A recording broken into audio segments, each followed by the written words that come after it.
made a video the other day asking people when was the moment that they came to the conclusion Donald Trump is racist. A lot of people said the Central Park 5. We'll talk about that in another video. For me personally, it was the very fine people on both sides thing.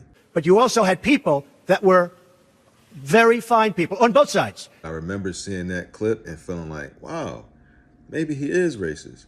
And I just happened to come across this video on YouTube. It basically said that the clip was edited and that I should go back and watch the entire clip. So I watched the entire thing. It got to that point where he says very fine people on both sides. And I'm like, see, that's exactly, I knew he said that. There's no point in me even continuing to watch this. And then it goes on and it gets to the part where he's like. And I'm not talking about the neo-Nazis and the white nationalists because they should be condemned totally. So he said he wasn't talking about the neo-Nazis and white supremacists. Why would they show me part of the story and make me feel like this? Even in the presidential debate against Joe Biden, he brought up the very fine people thing. He said, I think they're fine people on both sides.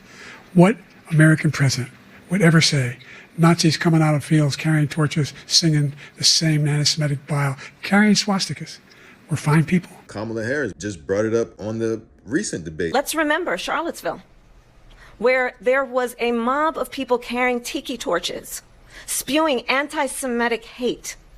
And what did the president then at the time say? There were fine people on each side. People are still saying it even though it's been debunked. Snopes just added this shit in 2024 that was a lie. It supposedly said in 2017. He dropped out of a presidential race because white supremacists joined his same party. I'm not going to be running. The party is, as you know, self-destructing. When you say the party is self-destructing, what do you see as the biggest problem with the Reform Party right now? Well, you've got David Duke just joined. A bigot, a racist, a problem. I mean, this is not exactly the people you want in your party. Then you find that clip of him with Jesse Jackson. Beyond that, in terms of reaching out and being inclusive, he's done that too. And created for many people a comfort zone when I ran for the presidency in 84 and 88. And many others thought it was either laughable or something to avoid. He came to our business meeting here in New York because he has this sense of the curious and a will to risk to make things better. And so aside from all of his style and his pizzazz, he's a serious person who's an effective builder of building the build of people. Last year, he was a part of our workshop, of our panel workshop on what are the challenges and opportunities. And so this, a year later, Donald Trump, for a few minutes, challenges and opportunities to embrace the underserved communities. Donald Trump.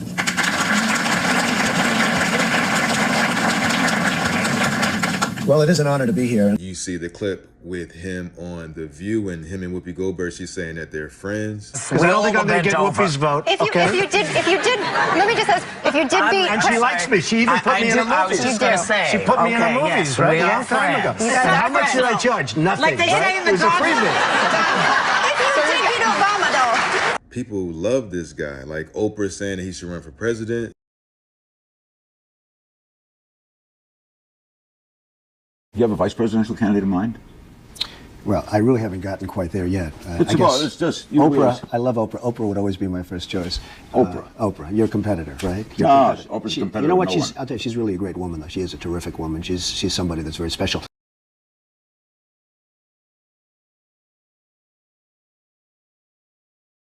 Judge Joe Brown said, I've talked to a number of black entrepreneurs who back in the late 80s and 90s, early 90s, were trying to get financing.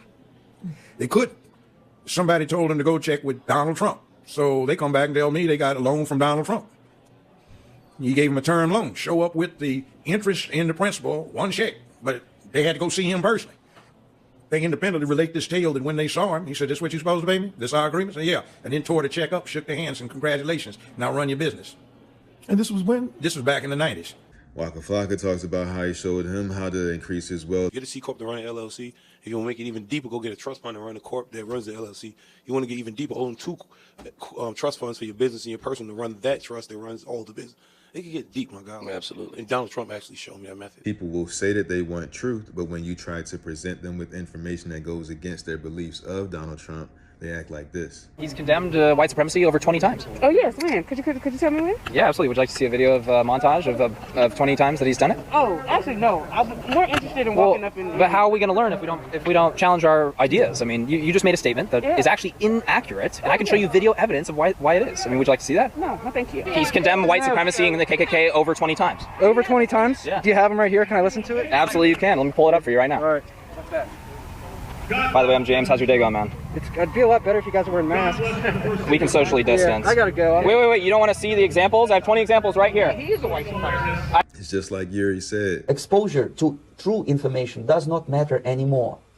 A person who was demoralized is unable to assess true information. The facts tell nothing to him. Even if I shower him with information, with authentic proof, with documents, with pictures, when a military boot crashes his balls, then he will understand, but not before that. That's the tragic of the situation of demoralization. The populace versus the establishment. Whatever they do to the populist candidate, they're doing to you. When you assist the establishment in crushing the populist candidate, they're going to turn around and do it to you next. Whatever rules that they broke to get at him, that you cheered on because you were so anti-him, those rules were broken so that they can get your consent. And now that they've used your hatred to build consent to break the rules, now they can turn that same attack towards you. And you've yayed and amened it into existence.